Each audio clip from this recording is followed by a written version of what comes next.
You could definitely say the beginning and ending of this week's episode was basically playing people like a fiddle. To start off, we had our boy being able to play Ruthven and the others completely like a fiddle. I was blown away visually on the narrative side, like, damn, he really got the answer he wanted by playing these vampires like a fiddle. Because when you insult the queen, it's apparently an immediate reaction. And when you have Big Man in charge, who pretty much sonic booms them across the goddamn room, he's grabbing our boy by the neck and he's already bleeding through his mouth, and our one character, Luca, doesn't show a reaction, it immediately starts to get your mind racing and confirms exactly what Vanitas was looking for.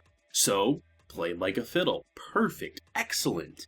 But then the end of the episode, at first, I was like, this dude, he seems a little too chipper. He seemingly is probably a pretty deadly force. I was actually getting some Fire Force vibes. I'm not going to drop specific character names, but there's kind of like this cultist-like mentality, and certain characters very much have a very smiley attitude, but are actually kind of delusional and insane. So it gave me that feeling initially. I was like, after he tells him about the skulls, hand gonna grab a head, smash it into those skulls. Like, that's what I was initially anticipating. And then he was like, oh yeah, I believe your story. I was like, it kind of makes sense, someone who can be oblivious and just think, if I'm lost too, then yeah, I could see how he could believe that story.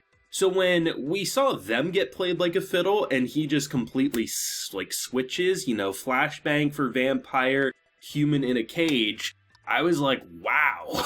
I mean, this episode packed a punch. I mean, I was hearing some people say that, because I was talking about it, I believe, in last week's review. It's been a week, so obviously I'm a little fuzzy on what I said. But I think I was talking about how, I was very interested in seeing what the conversation between Ruthven and the others would be, because I really felt like one of two things was going to happen. Either they're going to be held prisoner and do exactly what he wants, or they're going to be completely tossed away, right? And I heard that people were interested to hear what I think about that conversation, because I guess it was going to be interesting. And honestly, yeah, it was. At first it started up so simple, so basic, and I definitely think that was intentional to make you let your guard down. And the idea of insulting the queen is such an interesting move because it almost feels like our boy has no way of looking at things in a normal sense. Like, the things he says would normally get someone killed, but he's so unfazed by it and he's simply after the truth. Like, the fact that he can drop what he said after getting tossed back to the normal world and everyone is so dumbfounded before, lashing out at him.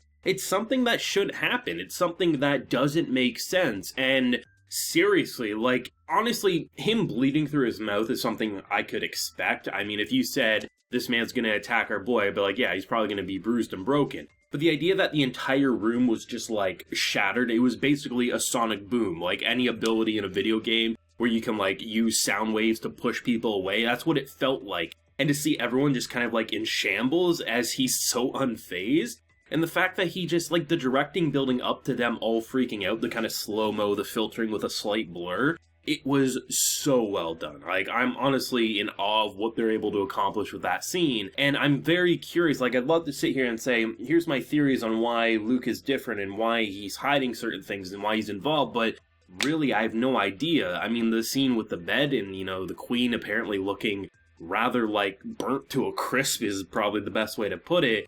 It'll be fascinating to see, but end of the episode, definitely probably my favorite part, if I'm being honest. Don't get me wrong, I think the entire first section is exactly what needed to happen, and it was interesting. There's just something about going into a chamber that, at first, I was like, oh man, look at this horrifying aesthetic, skulls all over the tomb, and then you realize it's a tourist attraction. I'm like, okay, of course it is. But then the idea that, our boy is leading Noe through a cavern, as if he's been there before. And Noe, being Noe, is like, hey, I want some answers. What the hell's going on here? There's just so much mystery surrounding every character. And like I've said pretty much since I believe the first time I really brought it up was episode 2, that you don't know what Vanitas is actually thinking or feeling and whether he's truly a friend or foe. And then you just kind of think back to the final words of episode 1 about killing, someday it will happen. You just really start to think about situations like this and who can you really trust, right? Because right now,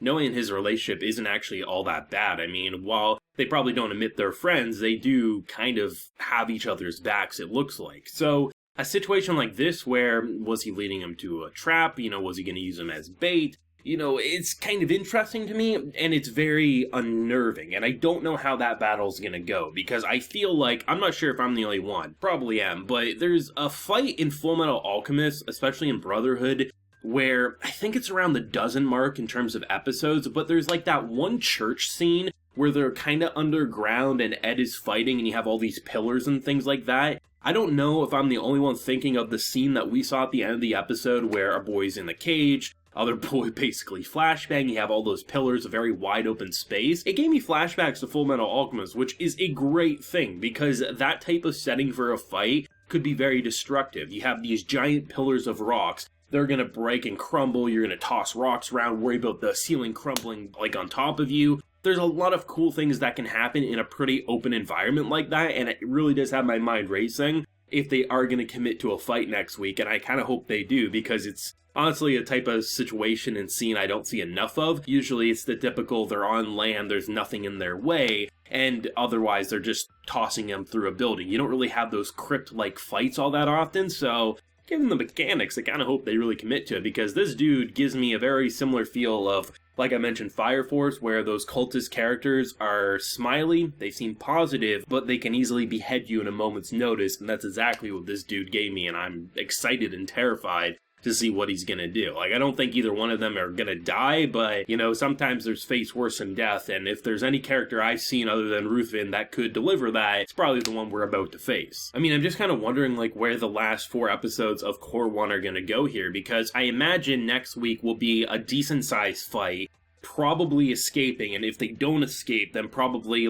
meeting up with who's ever in charge here, because maybe our boy's gonna drop the information that he is, look at what I have, look at my abilities, and maybe that will get them an audience with who they're looking for. But it almost feels like the deeper they go in this crypt, the more, death flags there are for them. So I'm curious, there's one of 2 possibilities for me. One, whatever happens with this character they're fighting, and if they end up pursuing deeper in the caverns, they're going to be locked there for the rest of the core. That's my initial gut. And if not, they're going to make a strategic retreat. There's only 2 options that I can see, and I really feel like either one of those could be very interesting. On one hand, I kind of hope that they go deeper, and they kind of get trapped, and there's all these doom and death flags, and then Core 1 ends on, this giant cliffhanger. It'd probably piss off a lot of people, but I love cliffhangers myself. As long as they're not to the point where, I'm pulling my hair out, and there's only been select handfuls of times that's happened. As an example, yesterday was Sunny Boy, that's a cliffhanger that makes me pull my hair out, because I'm so intrigued on where it's gonna go. But for the most part, give me oh man, are they gonna make it out alive, this or that? I like those types of things, so I'm curious to see what they do. I mean, good shit as always. I mean, the exact middle portion didn't do too much for me,